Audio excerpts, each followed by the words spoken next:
What's going on, guys? It's DST, and today I honestly don't know what type of gameplay I'm bringing you because I'm doing this commentary to a black screen, so to speak. I could have any sort of gameplay in the background, so I'm hoping you guys will enjoy whatever it is, but that's not why we're here today. I wanted to cover a specific topic that I've been seeing a lot on the news lately. But before that, let me just publicly thank Mr. Zappasant for featuring my video on his Sub Spotlight series on his channel.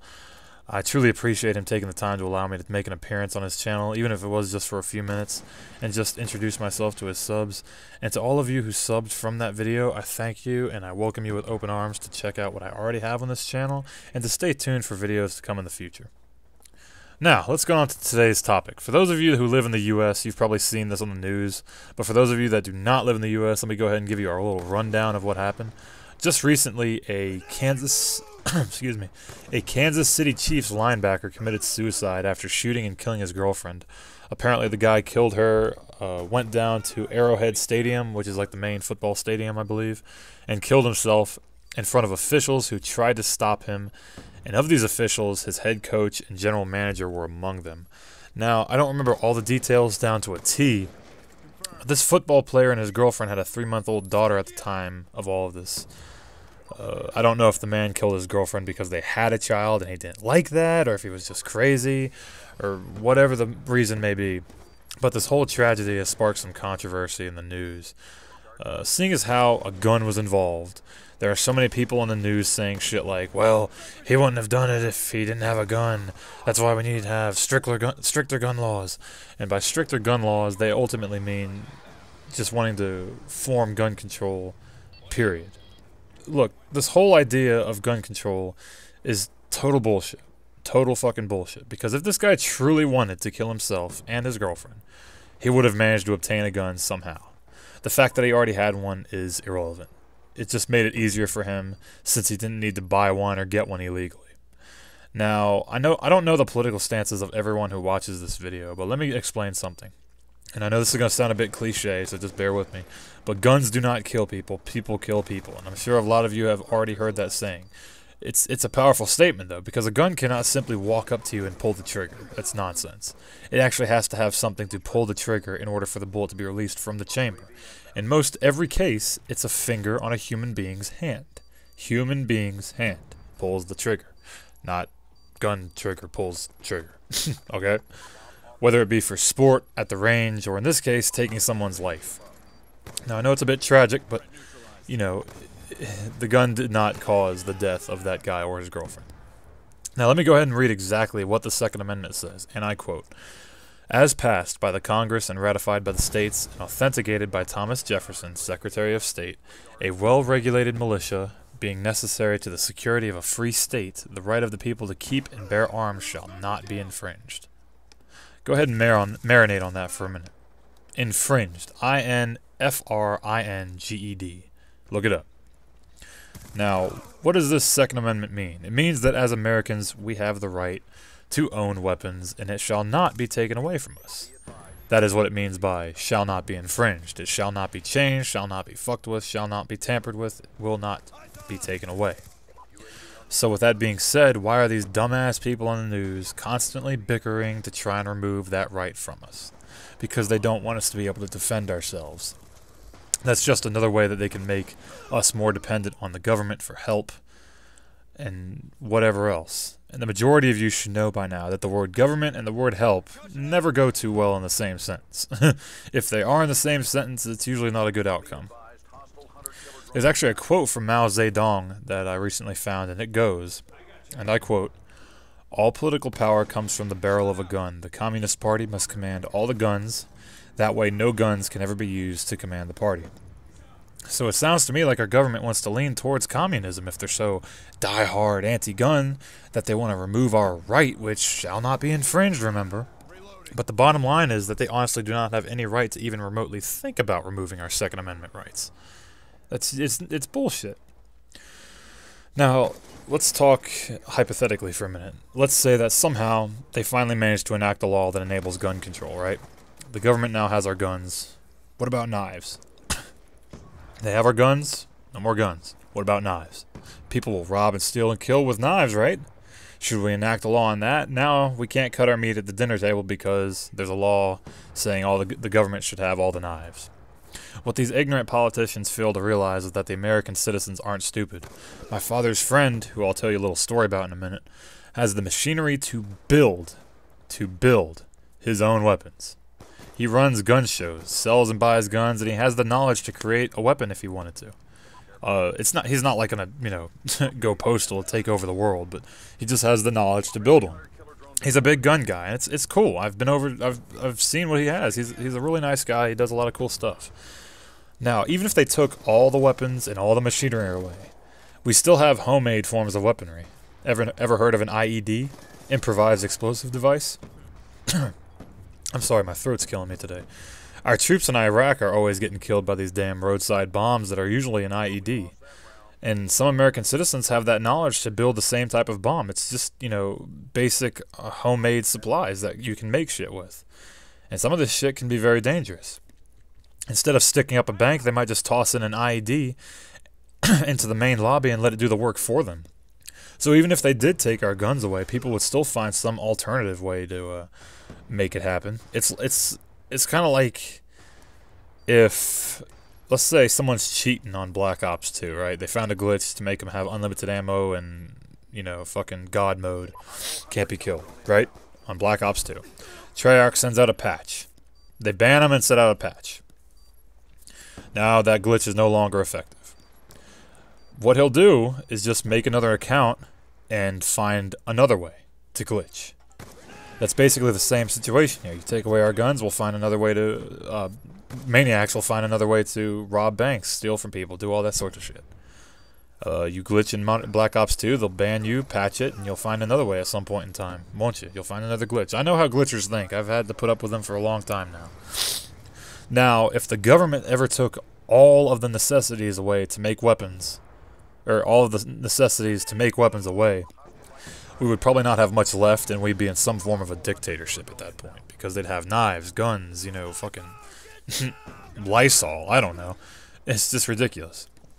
Now, let me go ahead and tell you a quick story before I leave here today about my father's friend that I mentioned earlier. And for the sake of the story, let's call my dad's friend John. Alright, we'll call him John.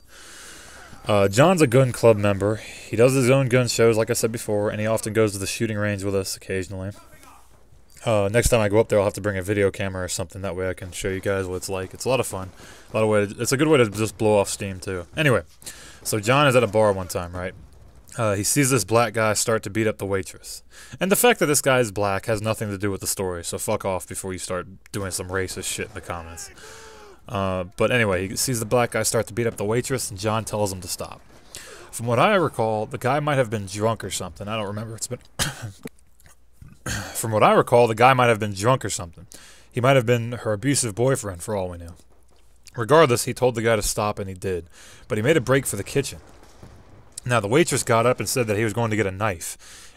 Hearing this, John rushed over to his car and got his Glock, since he's a concealed carry permit. He has a concealed carry permit. Sure enough, as he starts to head back towards the bar, here comes the black guy from earlier, only this time he has a knife with him.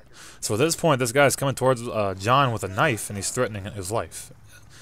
As the guy comes toward John, he raised up his gun and put 2 shots in that fucker's chest and dropped him like a sack of potatoes. The cop came a few minutes later, and I think my dad's friend just got his concealed carry taken away for a month. It wasn't a huge punishment, but just something. I guess the cop had to do something. I don't know, some bullshit. Now, some of you might be asking what the point of this story is, but let me ask you this. What do you think might have happened if John didn't have that gun? Both him and the waitress may or may not have ended up getting killed, and the black guy would have been found eventually, and he would have went to jail. There are just so many scenarios similar to this one across the nation that have saved lives. So the next time you hear some bullshit about gun control in the news or wherever from your friend, just remember this story and how it not only saved John's life, but the waitress's as well. Alright? Anyway, this commentary is coming to a close, guys. I hope you enjoyed your stay today. At the end of this video, keep an eye out for a story that I found that you that you may find quite hilarious. So basically, just watch the rest of the gameplay, the commentary, and I should have it before the outro. So just stay tuned to that. It's a picture and the text is kind of small, so chances are I'll be reading it to you. It's just like a little news story that you guys will find hilarious. If you enjoyed this video, be sure to hand gesture the shit out of that like button. And share it with your friends if you like. And if you haven't already, please do subscribe. Until next time, guys, this has been DST, and I'm out. Peace. UAV inbound.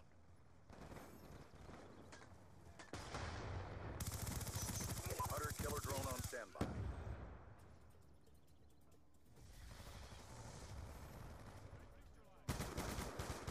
He's gone.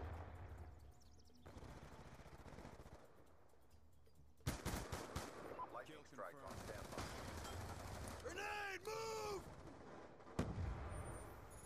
Confirmed, Captain. Friendly lightning strike inbound.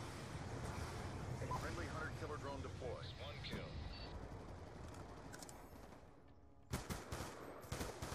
Transitioning.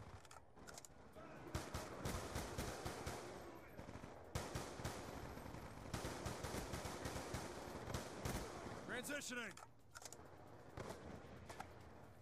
Time's almost up.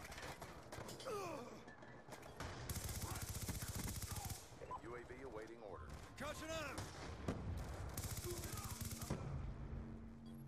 Friendly UAV inbound.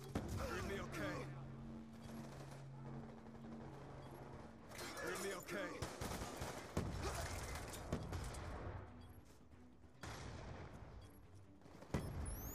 Sticky out! Kill confirmed. Good job, squad. Get ready for the next round.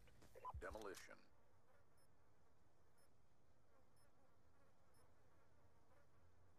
Defend the objective.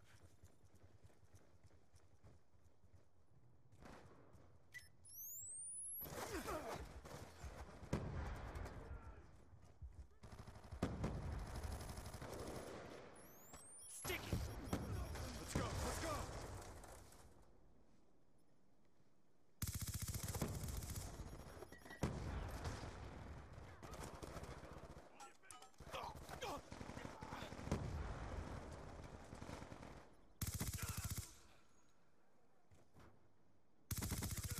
UAV awaiting order.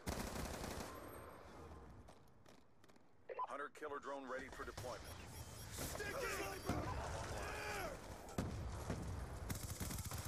Lightning strike on standby. Down.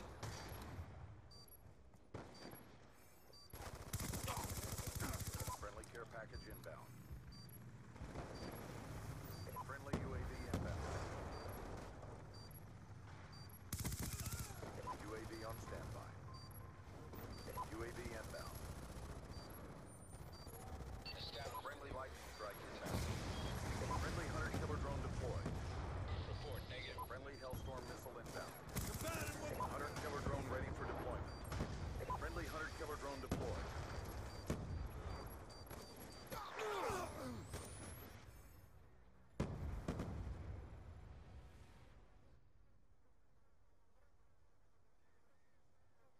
Alright, so this is a story from a Minnesota State trooper that actually recorded what was going on. I made a traffic stop on an elderly lady the other day for speeding on Minnesota State Highway 210 at mile marker 197 just east of McGregor, Minnesota. I asked for her driver's license, registration, and proof of insurance. The lady took out the required information and handed it to me. In with the cards, I was somewhat surprised, due to her advanced age, to see she had a concealed carry permit. I looked at her and asked if she had a weapon in her possession at this time. She responded that she indeed had a .45 automatic in her glove box. Something, body language, or the way she said it, made me want to ask if she had any other firearms. She did admit to also having a 9mm Glock in her center console. Now I had to ask one more time if that was all. She responded once again that she did have just one more, a .38 Special, in her purse.